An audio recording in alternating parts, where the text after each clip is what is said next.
mais au contraire.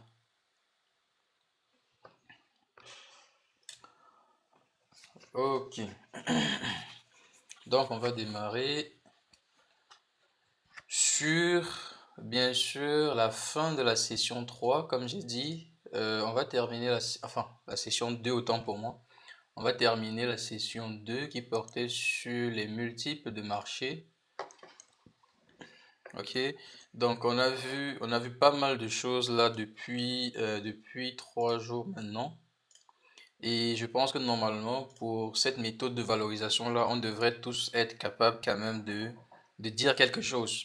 Pas d'être expert, ok, mais de dire quand même quelque chose concernant la valorisation par les multiples, la calibration sur les multiples, ok, au moins le calcul de l'equity value, de l'enterprise value par cette méthode-là. Donc vous allez voir que vous avez quand même quelque chose de différent comparé à quelqu'un qui ne l'a jamais fait. Ça, c'est certain. Ok? Ne serait-ce que les bonnes pratiques déjà, c'est quelque chose, c'est pas tout le monde qui l'a. Ça, je peux vous l'assurer, hein.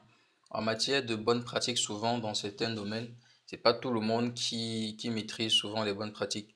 Il y en a qui passent toujours à côté. Ok, donc je vous encourage à prendre ce que nous faisons vraiment au sérieux, ok, et continuer avec le même engagement, d'accord? Donc on va passer à bien sûr le dernier volet qui portait sur le quiz, d'accord? Donc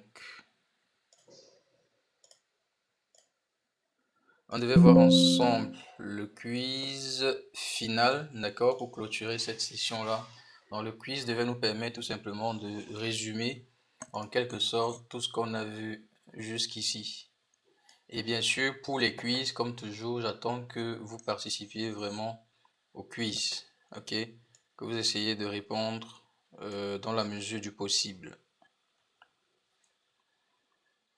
D'accord? Donc, est-ce que vous êtes prêts? Est-ce qu'on peut démarrer? Est-ce qu'on peut lancer?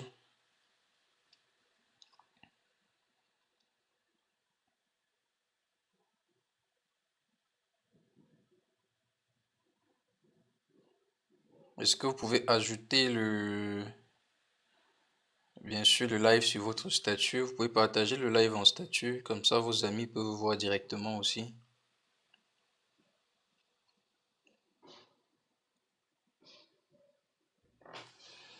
Ok, donc on va commencer. Donc ici, c'est toujours des affirmations, hein, c'est des affirmations et vous devez juste dire si c'est vrai ou si c'est faux. Et bien sûr, dans certains cas de figure, d'argumenter ou bien d'expliquer. D'accord? C'est plus intéressant. Comme j'ai dit, le but, c'est pas que nous faisions des choses, c'est pas que nous fassions des choses mécaniquement. C'est qu'on soit aussi capable, en fait, de justifier chaque réponse, bien chaque affirmation qu'on donne. D'accord? Ok, donc. On va démarrer là tout de suite avec, bien sûr, la première affirmation. OK? Donc, pour ceux qui nous rejoignent pour la première fois, comme je disais tantôt, Finambou, c'est une plateforme de simulation dont le but est d'aider les étudiants et les jeunes professionnels de la finance à développer des compétences en finance et bien sûr aussi à se différencier pour ce qui est de l'employabilité sur le marché du travail. Ok, donc c'est bien sûr de travailler sur des compétences techniques, du savoir-faire et du savoir-être dans le monde professionnel, d'accord, pour ce qui est des métiers de la finance. Ok, donc nos programmes de simulation couvrent des programmes de simulation métiers et des programmes de simulation thématiques. Ce que nous avons commencé là et ce que nous faisons depuis plusieurs jours porte sur un programme de simulation métier, sur le métier d'analyste valorisation junior. Ok, donc si vous êtes intéressé par les métiers d'analyste valorisation, d'accord, vous êtes au bon endroit. Et si vous souhaitez également vous convertir dans certains métiers de la finance comme la comptabilité, l'évaluation d'entreprise, les fusions-acquisitions, ok, l'audit, le contrôle de gestion, vous êtes également au bon endroit. Vous souhaitez par exemple vous préparer pour vos entretiens, vous êtes au bon endroit. Vous souhaitez qu'on vous aide à revoir vos CV, etc. Vous êtes également au bon endroit. Et comme j'ai dit, tout ceci est gratuit. Donc, je vous encourage à accorder le minimum de sérieux à ce qu'on fait ici. Ok? Je préfère avoir 5 personnes, 10 personnes qui sont sérieuses plutôt que d'en avoir 1000 ou 10 000 qui viennent juste se balader. Ok? Donc, je vous encourage à rester très actif dans ce qu'on fait et à participer à votre façon. D'accord? Donc, on va continuer sur, bien sûr, la fin de la session 2 que nous avons commencé il y a quelque temps par ces affirmations-là. Comme j'ai dit, vous devez répondre et bien sûr argumenter et on va expliquer tous ensemble. On vous dit que, par exemple, pour la première affirmation, on vous dit que l'enterprise value par le revenu, d'accord, convient mieux aux sociétés en croissance, d'accord, et les bidas encore négatifs. C'est vrai ou c'est faux? Donc, on vous dit que la méthode de valorisation par les revenus, c'est-à-dire on a pris les revenus de la société et on a appliqué un multiple. On vous dit ça convient mieux pour les sociétés qui sont en forte croissance. D'accord? C'est pas encore des sociétés matures, en forte croissance et aussi aux sociétés qui ont un EBITDA encore négatif. Vrai ou faux? Diaby, tu vois Diaby qui dit que c'est faux. Pourquoi faux selon toi? Tu peux expliquer, s'il te plaît, pourquoi est-ce que c'est faux selon toi? Colonel, bienvenue parmi nous.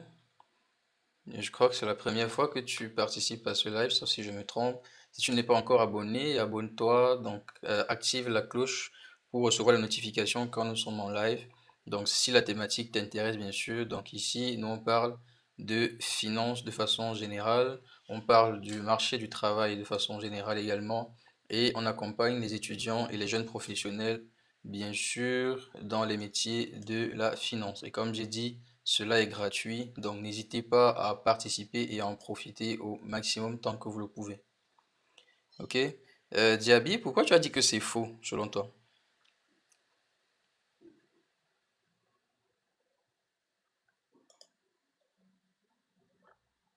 Il faut différencier le secteur tel que les SaaS. Ok, en fait, la bonne réponse est plutôt vrai, d'accord?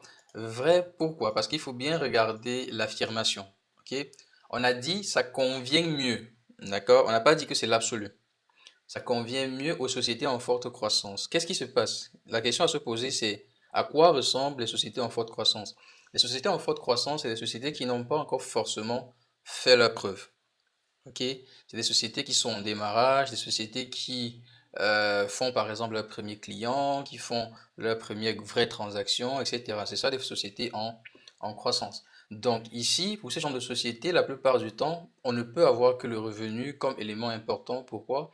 Parce que les autres paramètres sont beaucoup plus en défaveur de la société. Pourquoi? Parce que quand une société vient de démarrer, la plupart du temps, elle a beaucoup de charges.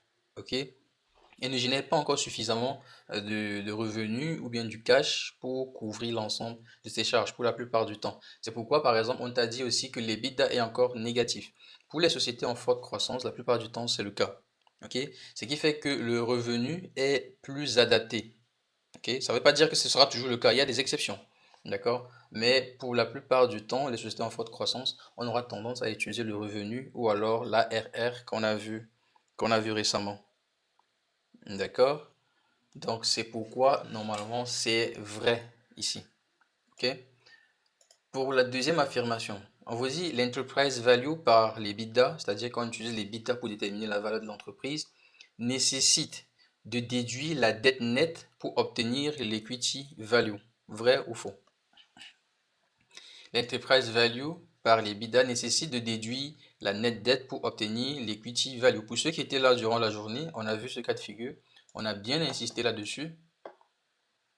Ok, selon vous, c'est vrai ou bien c'est faux? L'enterprise value, ok, nécessite de déduire la dette pour obtenir l'equity value. Exactement, c'est vrai.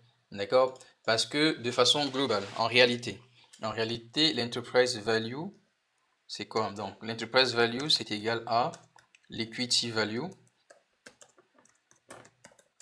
plus la net dette. Ok, bon, j'ai voulu écrire en anglais, plus la dette nette. Ok? De la même manière, l'equity, l'enterprise value, c'est aussi égal à l'EBITDA fois un multiple. D'accord? Une fois que tu as déterminé l'enterprise value par la deuxième méthode, tu peux maintenant déduire l'equity value. Ok? Donc ça, c'est la formule globale. Lorsque lorsque la dette est égale à 0, ça veut dire tout simplement que l'enterprise value est égale à l'equity value. Lorsque la dette n'est pas égale à 0, l'equity value, c'est l'enterprise value moins la dette. D'accord? C'est juste mathématique. Donc, effectivement, la bonne réponse, c'est vrai.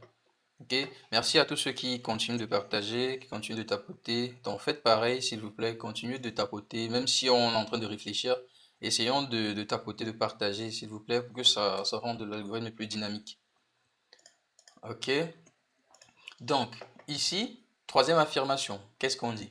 On nous dit le multiple d'entrée, d'accord? C'est-à-dire lors de l'acquisition, le multiple d'entrée calibré ne sert qu'une seule fois à l'acquisition. Vrai ou faux? C'est-à-dire que lorsque tu as acheté un investissement, ok, le multiple qui a été calibré en ce moment-là, ok, ça sert une seule fois au moment de l'acquisition. Vrai, pourquoi, Diaby? Tu peux expliquer, s'il te plaît? Il y a deux Monsieur Jack dans ce live.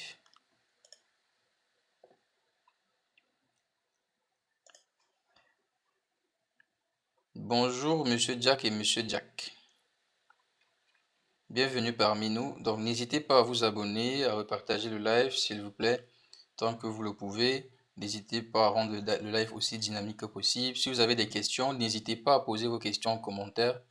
D'accord? Si vous avez des commentaires à faire, n'hésitez pas à les faire en commentaire également. Si vous voulez monter sur le panel, sentez-vous vraiment à l'aise de monter sur le panel. Ok? Donc, Diaby, j'attends ton explication. Pourquoi tu dis que la troisième affirmation est vraie? Pourquoi c'est pas faux? Si c'est faux, pourquoi? Si c'est vrai, pourquoi?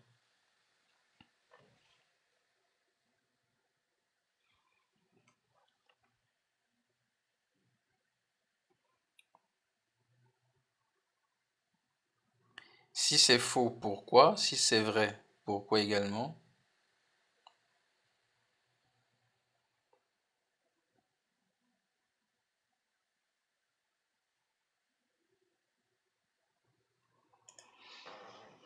Ok, bon, selon moi, c'est plutôt faux. Ok? Qu'est-ce qu'on dit? Il faut bien regarder l'affirmation. On dit le multiple d'entrée calibré ne sert qu'une seule fois. Or, on a bien vu précédemment, plusieurs fois ici, que le multiple qu'on utilise à l'entrée, au moment de l'acquisition, c'est de référence pour toutes les valorisations futures. Vous vous rappelez de cette phrase? Vous vous rappelez très bien de cette phrase pour ceux qui étaient là? Le multiple d'entrée, c'est toujours de référence pour toutes les valorisations futures. Ça veut dire quoi? Ça veut dire que si tu as acheté un investissement en 2000, je dis n'importe quoi, en 2020, ok? 10 ans après, chaque année, on se réfère toujours au multiple que tu as appliqué en 2020.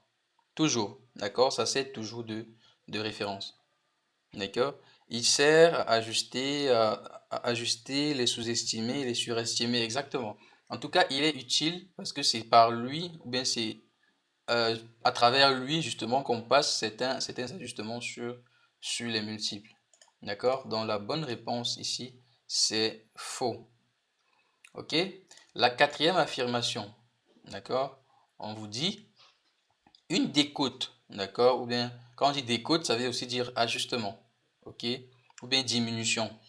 Une décote de taille ou de liquidité de moins 0,5 à moins une fois est un ordre de grandeur standard. Ça veut dire que chaque fois qu'on fait une valorisation, dont je réexplique l'affirmation, chaque fois qu'on fait une valorisation, le standard en termes de décote ou bien d'ajustement doit toujours être de moins 0,5 jusqu'à moins 1. Vrai ou faux?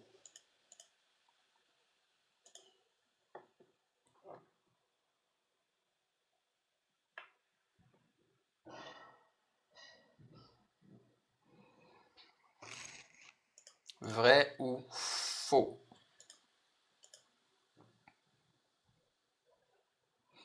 Ça également, je crois qu'on a expliqué ça plusieurs fois, parce qu'on prenait même des exemples.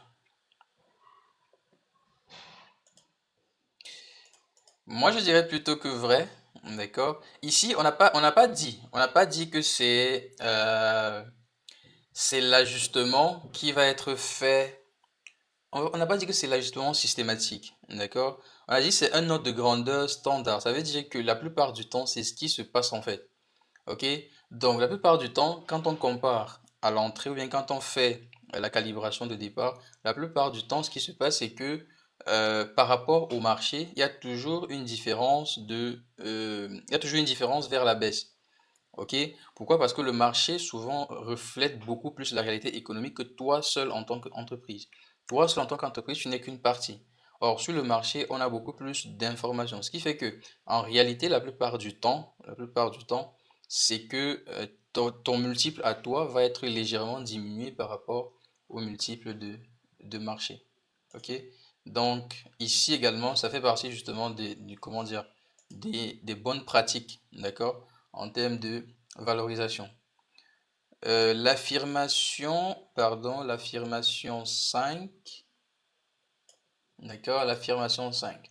On dit l'EBITDA LTM, d'accord, last 12 months, et l'EBITDA comptable coïncident uniquement en fin d'exercice fiscal. Ok? C'est-à-dire que en fin d'année, d'accord, l'EBITDA LTM et l'EBITDA comptable coïncident en fin d'exercice fiscal. Vrai ou faux? Selon vous, c'est vrai ou bien c'est faux cette affirmation?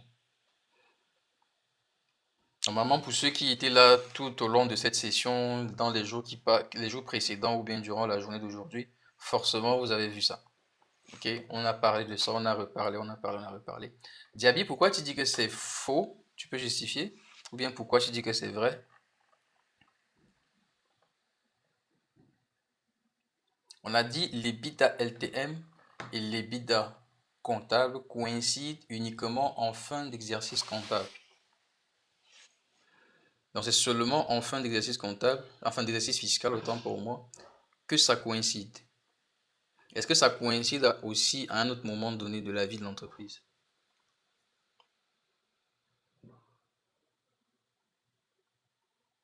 J'aimerais bien comprendre ta justification.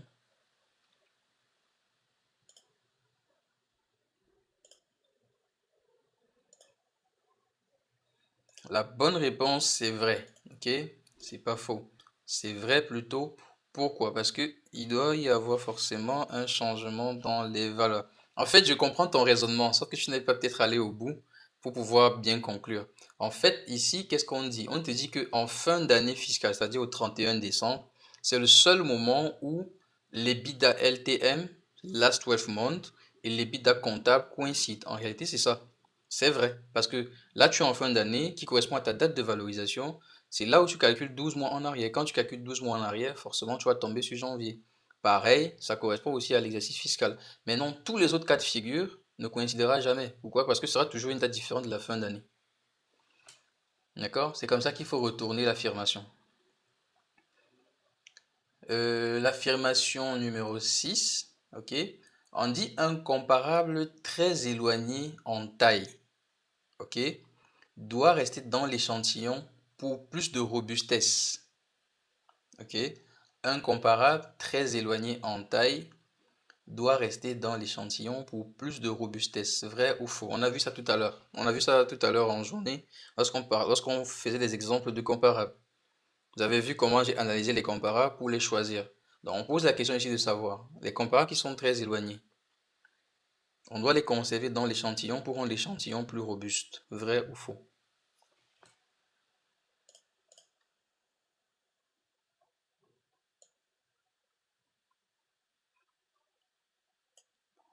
Vrai ou faux? Je dirais vrai, exactement. Donc, on doit l'éloigner justement parce que, comme j'ai dit, pour ceux qui ont déjà fait statistique, pour avoir une courbe qui suit la loi normale, la plupart du temps, les valeurs extrêmes ne sont pas prises en compte. D'accord? Ça veut dire quoi? On a une société, on a par exemple, on sait que dans le secteur, de façon générale, les comparables, enfin, les multiples, par exemple, varient de 5 à peut-être 8. OK? On voit une société qui débarque là avec un multiple qui est de 100. Ah là, c'est déraisonnable. OK? Si on intègre cette société-là, elle va biaiser en fait les données. D'accord? Pour ceux qui font un peu de statistiques, normalement, vous devez comprendre ça. Pareil, si vous avez par exemple des sociétés dont les multiples varient par exemple de 7 à 8, et vous avez une société dont le multiple c'est 1 ou 2, c'est pas une société à prendre en considération dans l'échantillon. D'accord? Donc la bonne réponse, c'est vrai. Ici, on dit quoi? Pardon. Attention, Diaby, tu m'as induit en erreur. C'est faux. Ici, c'est plutôt, on a dit doit rester. Dans ma tête, c'est ne doit pas rester. Ok? Doit rester dans l'échantillon. Non, la bonne réponse, c'est faux. C'est quand je relis que je me rends compte. Ok? Le comparable très éloigné, doit, on a dit ici, doit rester. Donc la bonne réponse est plutôt faux. Toi. Ok? Ça ne doit pas rester dans l'échantillon, au contraire. Il doit être mis à l'écart. Ok? Pour être cohérent, bien sûr, avec ce que je dis. Sinon, ce que je dis n'est pas cohérent avec l'affirmation. D'accord? Est-ce que c'est clair pour toi?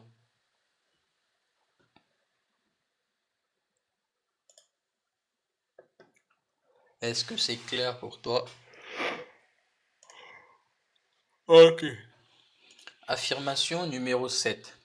On vous dit ici la médiane, ok, la plus robuste aux outliers que la moyenne arithmétique. On vous dit que la médiane est plus robuste aux outliers que la moyenne arithmétique. Ça veut dire quoi? Lorsqu'on prend les valeurs éloignées, par exemple la valeur éloignée dont on vient de parler, dans le calcul de la médiane, est-ce que la médiane, comment dire, tient compte vraiment du fait que c'est une valeur éloignée comparée à la moyenne arithmétique? C'est ce que ça veut dire l'affirmation. Est-ce que ça tient vraiment compte? C'est-à-dire, est-ce que c'est plus robuste? Est-ce que ça prend en compte la réalité? C'est-à-dire en disant, OK, si je calcule la médiane, moi, la formule de la médiane va dire, par exemple, OK, si c'était une personne, va dire, puisque cette valeur est très éloignée, je vais plus ou moins l'exclure dans mon calcul, même si c'est déjà là. D'accord? En gros, c'est comme ça. Donc, on essaie d'expliquer ça comme ça. Donc, est-ce que la médiane est plus robuste que la moyenne arithmétique lorsqu'il s'agit des outliers? Donc, Diaby qui dit oui. Oui, effectivement, c'est vrai. Donc, c'est ce qu'on a vu en journée, c'est que le fait d'intégrer les outliers dans le calcul de la médiane, ça tient compte de ça. C'est-à-dire que le résultat obtenu va refléter le fait que on est dans une situation où il y a des éléments exceptionnels qui ont été pris en compte. D'accord? Parce que lorsque tu vas les exclure, tu auras quasiment le même résultat. Ça veut dire que la médiane a déjà exclu ça en fait dans son raisonnement, ou bien dans son calcul. On va dire ça comme ça. Ok? Donc, affirmation 8. Je ne sais pas si vous voyez toujours. Voilà, c'est ça. Donc la médiane, on l'utilise beaucoup plus lorsqu'il y a ce genre de situation. Elle est plus robuste en tout cas. Elle permet d'éviter d'avoir des écarts vraiment injustifiés. Ok? On vous dit par exemple qu'au 31-12, la fair value de Tech Vision était de 45 900 000. Bon, pour ceux qui n'étaient pas là, vous ne pouvez pas savoir. Donc la bonne réponse, c'est vrai. Ok? Donc là, vous ne pouvez pas inventer les chiffres. Pour l'affirmation 9, on dit au 31-12, la fair value de Retail Prime était très proche du prix d'acquisition car l'entrée était récente. Vrai également, bon, vous pouvez pas. Donc, il faut que je revienne dans l'exercice pour que vous puissiez voir en fait ce que je dis. Donc, en fait, pour expliquer celui du 9, ici en fait, ça veut dire quoi? C'est lié à ce qu'on appelle souvent la troisième méthode de valorisation qu'on appelle le prix de transaction récente. Ok? La plupart du temps, lorsqu'une acquisition a lieu à une date très proche de la date de valorisation, la valeur entre ces deux dates ne varie pas beaucoup, sauf s'il y a circonstances exceptionnelles. Si je prends un exemple, imaginons tu as acheté une société, on va dire en novembre, les actions d'une société en novembre, ok, fin novembre par exemple, et tu es en train de faire ta valorisation au 31 décembre de la même année. Donc, la valeur, la fair value de la société entre novembre et décembre ne va pas beaucoup bouger. Sauf s'il y a vraiment quelque chose de particulier qui s'est passé le mois de décembre qui peut beaucoup influencer la valeur de la société. C'est ce que ça veut dire ici. OK? Donc, le prix ou bien la fair value au 31 décembre 2022 était proche du prix d'acquisition parce que ces sociétés avaient été acquises à une date proche de la fin d'année. D'accord? C'est pourquoi c'est vrai. Bon, pour ceux-ci, je m'attends pas à ce que vous répondiez parce que vous n'avez pas les éléments sous les yeux là maintenant. Si vous étiez au moins là durant la journée, on pouvait, comment dire, s'appesantir là-dessus. Mais sinon, c'est vrai, vrai. OK? L'affirmation 12, j'espère que vous voyez correctement. On dit la compression des multiples sur les SAS en 2023 s'explique uniquement par la hausse des taux d'intérêt. OK? Pour ceux qui étaient également là en journée peuvent déjà avoir la réponse parce qu'on a suffisamment détaillé là-dessus. Ça veut dire quoi? On dit que, en fait, on avait vu qu'en 2023, sur les exemples qu'on a manipulés, les multiples ont diminué. D'accord? Il y avait des multiples qui sont passés de 9 à 7,5 ou bien de 8,5 à 7. D'accord? On avait vu cela. Et on a essayé de comprendre en fait qu'est-ce qui peut expliquer cette baisse des multiples. On vous dit dans l'affirmation ici que c'est dû uniquement à la hausse des taux d'intérêt. Donc selon vous, c'est vrai ou bien c'est faux?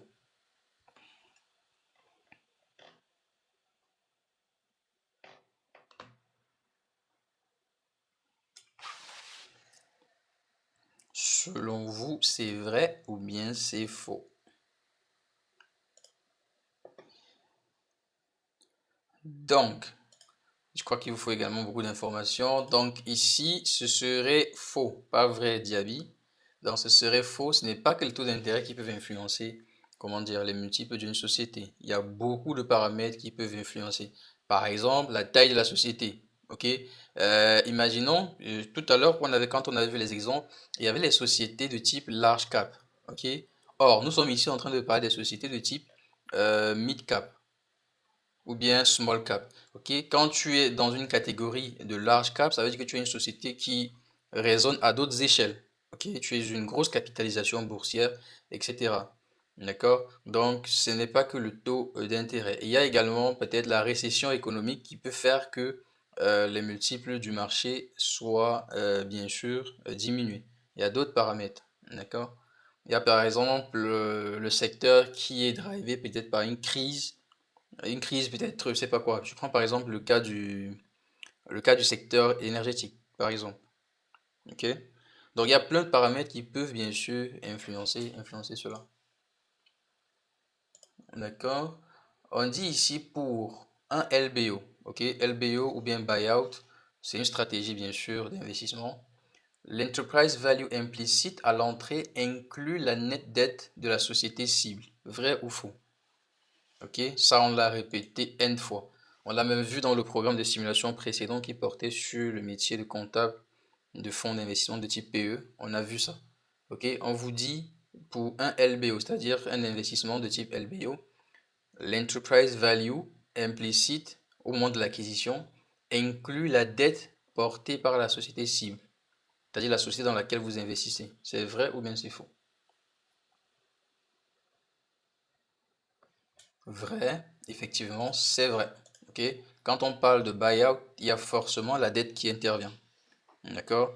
Dans les stratégies buyout, il y a forcément de la dette qui intervient. Et s'il y a de la dette, forcément, la valeur de l'entreprise inclut la net dette. Ok? Donc, il faut toujours, en tout cas de façon générale, que vous soyez en buyout ou pas, lorsqu'on vous demande la formule globale de la valeur de l'entreprise, c'est la valeur de l'equity plus la valeur de la dette. Mais non, si la dette c'est zéro, c'est zéro. Ok? Ça reste une valeur. Donc, c'est mieux d'avoir la formule globale plutôt que d'avoir un raisonnement cas par cas. Ici, l'affirmation 14. On dit un écart important entre multiples calibrés et multiples de marché doit être ignoré s'il est faible en valeur absolue. Ça veut dire quoi? Je dis n'importe quoi. Imaginons que vous avez calculé votre multiple. Ok? Votre multiple calibré, il est de, on va dire, 0, il est de 8. Il est de 8, par exemple. Et le multiple de marché, il est de 8,25. D'accord? Il y a une différence entre les deux. On vous pose la question de savoir si l'écart doit être ignoré dans l'absolu. Maintenant, il y a aussi l'autre cas, l'autre situation. Le multiple, enfin un écart important. Ça veut dire que si tu as un multiple de 8 et le marché te donne un multiple de 15, par exemple, est-ce qu'il faut l'ignorer? Selon vous, est-ce qu'il faut... De toute façon, pour moi, cette question-ci, elle s'applique de façon générale. Que tu sois à une différence minime ou alors une différence importante, est-ce qu'une différence entre le multiple calibré et le multiple de marché doit être ignorée?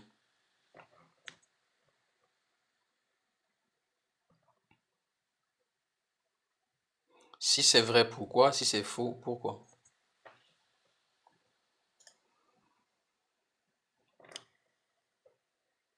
Effectivement, c'est faux. En tant qu'analyste, il faut toujours avoir le sens de l'analyse et de la justification. Ok? Quand vous avez des écarts en tant qu'analyste, même si c'est minime, il faut expliquer pourquoi c'est minime. Il faut dire, ok, c'est minime parce que voilà. Ok? Et si c'est encore, et si c'est important, plus encore, il faudra davantage expliquer. Ok? Quand c'est minime, on dit juste, ok, c'est minime, voilà, il n'y a pas d'effet, enfin, il n'y a pas d'écart important parce que. Voilà, là on passe. Mais lorsque l'écart il est important, d'accord, il faudra toujours justifier pourquoi l'écart il est important. Ça peut être quoi? Ça peut être que l'entreprise qu'on est en train de valoriser est totalement nouvelle dans le secteur. Ok? On connaît, le secteur fonctionne depuis longtemps, mais l'entreprise qu'on est en train de valoriser vient d'arriver. Ok, ça peut expliquer le fait que son multiple est un peu plus bas parce qu'elle n'a encore rien prouvé, absolument rien, peut-être même pas de revenus. Ok, donc on peut expliquer cela. Ou alors, par exemple, une société dans laquelle le dirigeant vient tout juste de démissionner, le principal dirigeant. Et comme je vous ai dit par le passé, il ne faut pas juste voir une société, il faut pas, on ne dissocie presque jamais une société de son dirigeant. D'accord? Parce qu'on sait qu'une société qui a un bon dirigeant a tendance à bien se porter, mais une société qui a un mauvais dirigeant se porte généralement mal. Il y a aussi à côté une société dont un dirigeant qui a une bonne réputation démissionne, souvent ça porte un coup dur à la société, même pour un court moment. Ok? Peut-être pas sur le long terme, mais ne serait-ce que sur le moment où les gens digèrent l'information, ça peut porter un coup fatal à la société. Donc c'est très important. Ok? Donc, ici, bon, c'est juste pour vous donner un goût, hein. On dit simplement que dans la session 3, on va parler du DCF et du calcul du WACC. Effectivement, c'est vrai. C'est ce qu'on va voir selon le programme qu'on s'était fixé. Ok? Donc là, on vient de terminer la session 2. D'accord? On vient de boucler la session 2 où on a tourné en long et en large la méthode de valorisation par les multiples. Est-ce que vous avez des questions jusqu'ici? Est-ce que vous voulez faire un commentaire par rapport à cette session? Comment est-ce que vous avez trouvé cette session? D'accord? Qu'est-ce que vous aurez aimé qu'on fasse mieux dans cette session?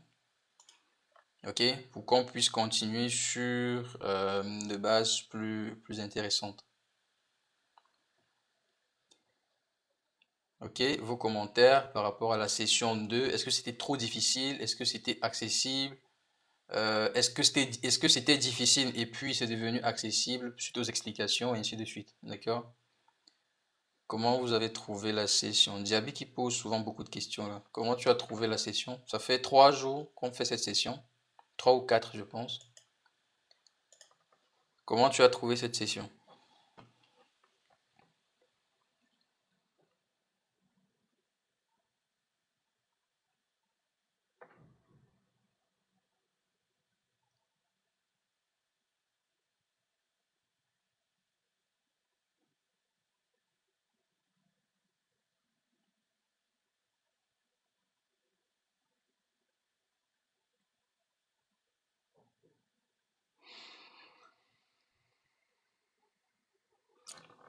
Je vous écoute en commentaire, hein. Je suis avec vous en commentaire.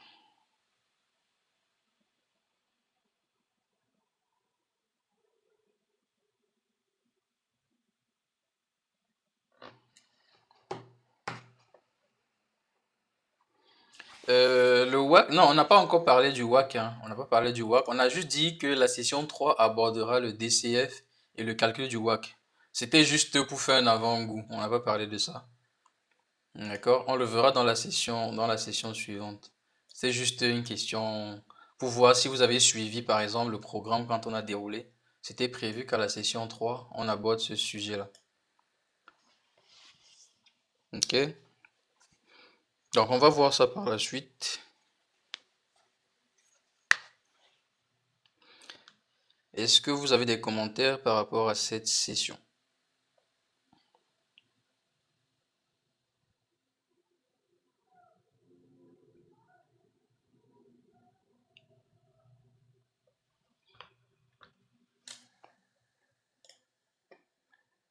Ok. Si... Je crois que j'avais posé une question. Oui, c'était quoi ta question?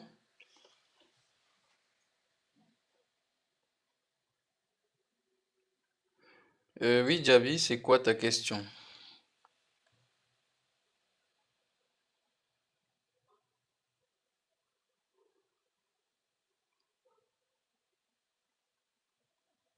À propos de la variation. Ok. À quel moment est-ce qu'on a parlé de la variation? Hmm.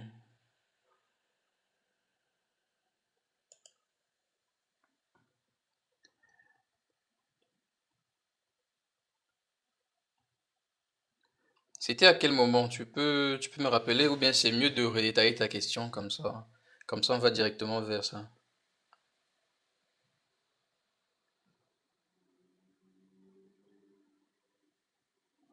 La variation? Hmm.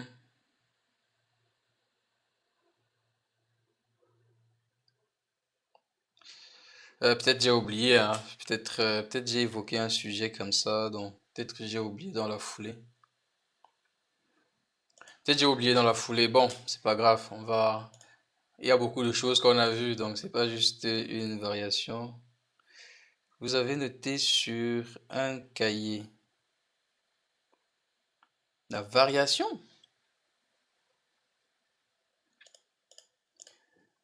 Oh là là. Javi, tu me fais remonter dans le temps, toi. Ok, bon, c'est pas grave. Sauf si tu te rappelles exactement de quoi je parlais. Ok, ça, il n'y a pas de souci, je peux revenir là-dessus. Mais sinon, c'est pas grave. On va essayer d'avancer, d'accord? Bon, si tu te rappelles, on va revenir là-dessus.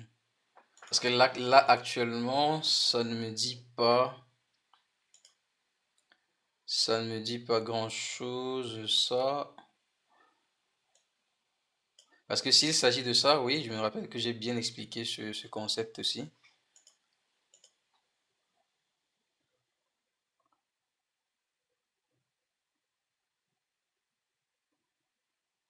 L'effet entre variation et l'ajustement. Hmm. On va laisser tomber ça, je n'arrive pas à me rappeler, ok? Bon, peut-être que j'ai oublié ça dans la foulée. D'accord, bon, c'est pas grave. Bon, c'est bien comme tu as noté, ça montre que tu suis, sauf si tu pouvais te rappeler un peu plus en détail. Comme ça, j'allais revenir dessus. C'est pas grave, c'est pas ça qui va changer quoi que ce soit. Peut-être c'est un sujet que je vais me développer par la suite. Ok, donc normalement notre session 3, d'accord, pour ceux qui sont assidus, notre session 3, donc on va présenter quand même la session, d'accord, va porter sur la troisième méthode de valorisation qui est tout simplement le DCF. D'accord? Comme j'ai dit, en fait, cette méthode de valorisation est très complexe, elle est très dense, ok, elle est très robuste. Ça demande aussi comment dire, des petites notions en mathématiques financières, d'accord? Beaucoup de formules à retenir. C'est pas comme dans l'autre méthode. Dans l'autre méthode, il y a deux ou trois formules maximum ou quatre. Ok, ici, vous aurez beaucoup de formules à retenir et parfois même selon le type d'investissement, d'accord, les formules peuvent un peu varier. Ok, mais ici, on va partir du principe que dans ce DCF, comment dire, c'est le free cash flow qu'on calcule, etc. Mais sinon, quand on est dans le real estate, la formule change légèrement. Ok, mais on reste dans le même concept, sauf que les données sont un peu différentes. D'accord? Donc ici, on va apprendre beaucoup de formules, ok, beaucoup de notions. qui sont pas forcément connus de tous. D'accord? Même ceux qui travaillent parfois, des fois, n'ont pas forcément manipulé ça directement. Ok? Donc, avant de parler de la méthode à proprement parler, comme j'ai dit, il y a des concepts clés et importants à connaître. Et comme j'ai dit, c'est par cœur. Ce n'est même pas, c'est pas un débat, c'est pas un choix, c'est pas une option. C'est à connaître par cœur. D'accord? Donc, ici, l'un des éléments clés, c'est le coût moyen pondéré du capital. Ok? J'ai expliqué ça en long et en large la dernière fois. D'accord? Donc, pour l'instant, on va pas s'attarder là-dessus. On va revenir dessus quand on va détailler la session, quand on va aborder la session un peu plus en détail. Ok, donc on va parler du coût moyen pondéré du capital. C'est tout simplement le taux d'actualisation utilisé. Ok, parce que comme on a dit, la méthode du DCF consiste à actualiser les flux financiers futurs, d'accord, ou bien les flux de trésorerie futurs. Ce qui va se passer donc pour actualiser ça, il faut utiliser ce qu'on appelle un taux d'actualisation. Et le taux d'actualisation ici, c'est ce qu'on appelle le WACC, d'accord? C'est le coût moyen pondéré du capital. Et quand je vous ai expliqué en disant que quand on parle de capital ici, il s'agit à la fois de l'equity et de la dette. Ok? Du point de vue financier, quand on raisonne du point de vue financier, quand on parle de capital, il s'agit à la fois de l'equity et de la dette. Maintenant, dans la formule du coût moyen pondéré du capital, il y a le coût de la dette qu'il faut calculer. D'accord? Or, le coût de la dette, enfin, il y a le coût de la dette qu'il faut calculer, il y a également le coût du capital. Le coût de la dette, ça va, ça passe. Ok, c'est facile à calculer. D'accord? Par contre, le coût des capitaux propres ou bien de l'equity, on va dire ça comme ça, ok, a aussi sa propre formule. D'accord? Une formule également qu'il faut connaître. C'est ce qu'on a ici. Et on utilise souvent ce qu'on appelle le CAPM pour pouvoir calculer ça. C'est ce qu'on appelle Capital Asset Pricing Model. D'accord? C'est une méthode très très connue en finance qu'il faut également maîtriser par cœur. OK? Et dans cette formule, il y a ce qu'on appelle la prime de taille. OK? Ça ne s'applique pas à toutes les sociétés. Cette partie, cette portion-là de la formule. On va voir ça par la suite, hein. Pour l'instant, on va pas aller dans ce détail-là. Donc, la prime de taille, c'est très important dans cette méthode-là. Pourquoi? Parce que lorsqu'on a affaire aux petites sociétés, il y a ce qu'on appelle le risque lié à la taille de la société. Pourquoi? Parce qu'une société de petite taille a de fortes chances d'échouer ou bien de faire faillite qu'une société de grande taille, pour plusieurs raisons, hein. Par exemple, même les sociétés de grande taille, l'État même ne peut pas laisser une société de grande taille faire faillite juste comme ça. Ok? C'est pourquoi vous allez voir, par exemple, de très grosses sociétés, lorsqu'elles se portent mal, l'État est obligé d'intervenir, parce que sinon, c'est des centaines de milliers de personnes qui vont se retrouver au chômage. Par contre, pour une société de petite taille, elle peut disparaître du jour au lendemain et personne n'est au courant. D'accord? Donc, c'est pourquoi il y a cette notion de risque-là qu'on prend en considération dans cette formule. Mais sinon, dans la formule standard que vous allez retrouver dans les livres et tout ça, vous ne verrez pas cet aspect-là. Mais dans la réalité, cet aspect-ci existe. OK? Donc, un autre élément important qu'on va voir dans cette méthode aussi, c'est le calcul des free cash flow périodiques. D'accord? Donc, les free cash flow périodiques, ça dépend enfin, de la société, de sa structure. OK? Selon sa structure, peut-être les l'EBITDA va correspondre au free cash flow. Peut-être il faudra ajuster les l'EBITDA, etc.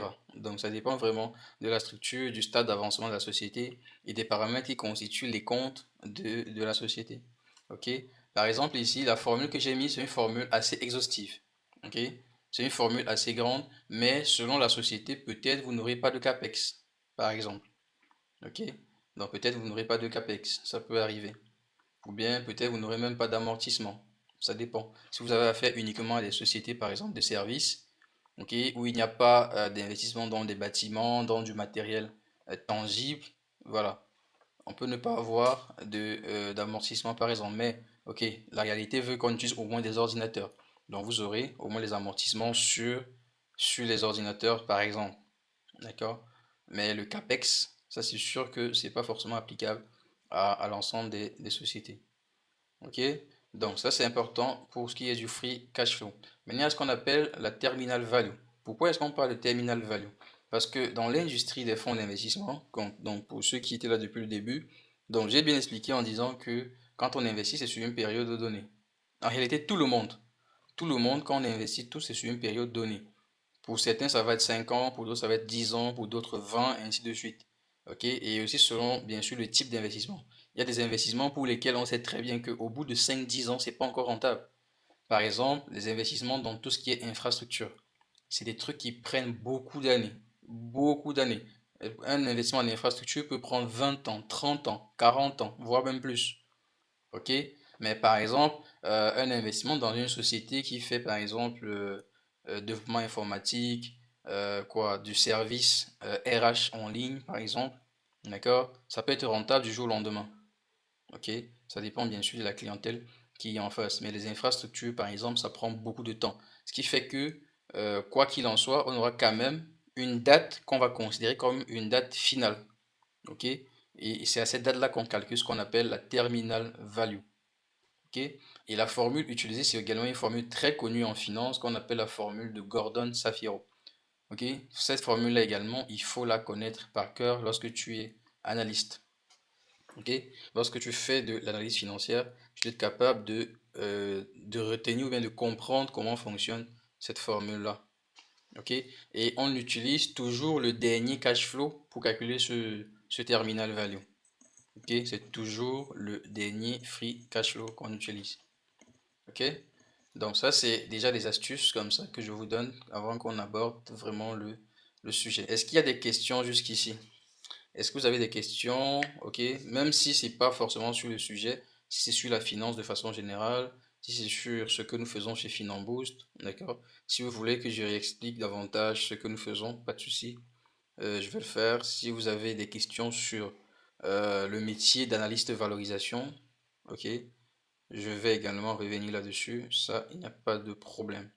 Si c'est sur une autre thématique, ok, c'est également avec grand plaisir. Est-ce que vous avez des questions? Pour ceux qui ne sont pas abonnés, hein, vous pouvez vous abonner, d'accord?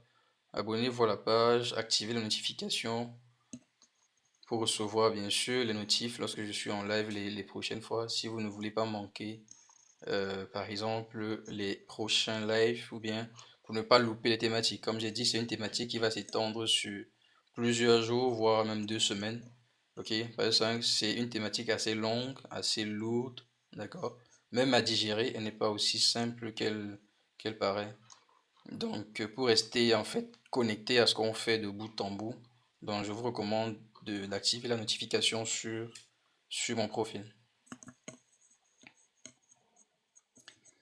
Quelle est la différence entre l'analyse valorisation junior et l'analyse financière? Non, ça c'est deux choses totalement différentes. Quand on parle d'analyste valorisation junior, c'est un métier, ok? C'est un poste, d'accord? Tu travailles sur des thématiques de valorisation, d'accord? Ça c'est le poste d'analyste valorisation junior. Maintenant, l'analyse financière, c'est ce que tu fais au quotidien, d'accord? C'est tes tâches, tes activités, tes prérogatives. Tu fais de l'analyse financière d'une société. Ok? C'est de ça qu'il s'agit. Là, c'est deux choses totalement différentes. L'un, c'est un métier, ok? Enfin, c'est un terme pour désigner un métier ou un poste, d'accord? Dans une société de valorisation. Par contre, le deuxième, c'est tout simplement une tâche ou bien une activité au quotidien, d'accord? Liée à un poste, bien sûr. Un contrôleur de gestion peut faire une analyse financière, hein. Ce n'est pas que l'analyse financière qui le fait. Dans une entreprise, le contrôleur de gestion fait cette tâche-là, fait l'analyse financière de sa société ou bien d'un projet d'investissement. D'accord? Est-ce que j'ai répondu à ta question, Diaby?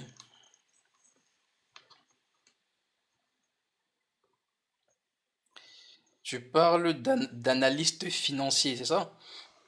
Là, tu parles d'analyste. Parce que je vois analyse financière.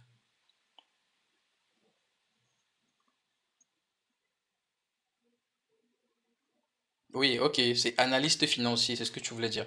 Ok, bon, au final, ça peut se recouper. D'accord? Dans une certaine mesure. Sauf que quand on est dans une perspective où on parle d'analyste valorisation, son but, justement, c'est d'évaluer parfois des investissements, d'évaluer des produits financiers. OK? Ça, c'est l'analyste valorisation. D'accord? Maintenant, l'analyste financier, peut plutôt être dans une autre optique, ok? C'est-à-dire qu'il va jouer plutôt un rôle ici de consultant pour la plupart du temps, ok? Il va être là pour donner en fait, pour permettre en fait aux dirigeants peut-être de prendre une décision sur base d'une analyse financière d'une société. Ok, donc ça c'est un peu, les deux peuvent se recouper. Les deux, enfin, l'analyste de valorisation fera aussi la même chose. D'accord? On peut même confondre les deux postes. On peut même confondre les deux situations. D'accord? C'est même possible en fait. C'est même très possible de confondre les deux situations parce que au final, les données que ces deux personnes manipulent, d'accord, ou bien que ces deux métiers manipulent, sont quasiment les mêmes. Sauf que je m'attarde un peu plus sur le métier d'analyste de valorisation, dont son rôle vraiment c'est de faire la valorisation des sociétés ou bien des instruments financiers.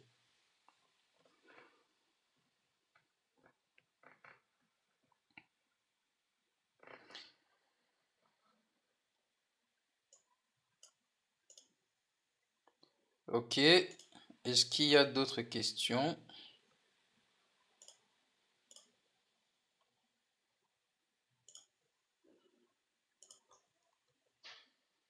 Est-ce qu'il y a d'autres questions?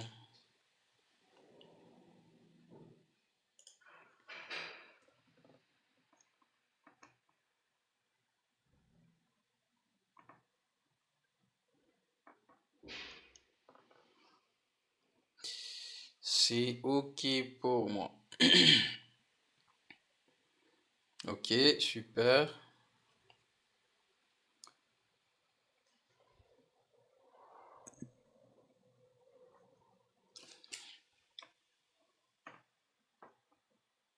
Ok. Donc, s'il n'y a pas d'autres questions, comme toujours, on va s'arrêter là. D'accord? Et bien sûr, demain, on attaque le vif du sujet concernant cette deuxième méthode de valorisation. Ok, donc je vous invite à être présent, à être là. Ok. Et comme toujours, je vous encourage à participer dans le live, soit à travers des commentaires, des partages, liker, envoyer des cadeaux, ok, si possible. Ça aide beaucoup le live. D'accord? Si vous êtes trop silencieux et que surtout que je parle seul, ok, c'est pas évident de tenir pendant 2 heures, 3 heures. Comme ça, si je ne vois pas de réaction, mais de dynamisme de votre part. Contribuez, envoyez des cadeaux. Comme je vous ai dit, si je ne vous demande pas quoi que ce soit, mais le but en fait c'est de dynamiser le live. Ce n'est pas pour moi que je le fais. D'accord? Ce que je fais là, ça ne vaut pas ce que je vous demande de faire. Ça, je peux vous le garantir. D'accord? Ok, donc bonne soirée à tous, bonne soirée à toutes. On va se dire à demain pour la session 3.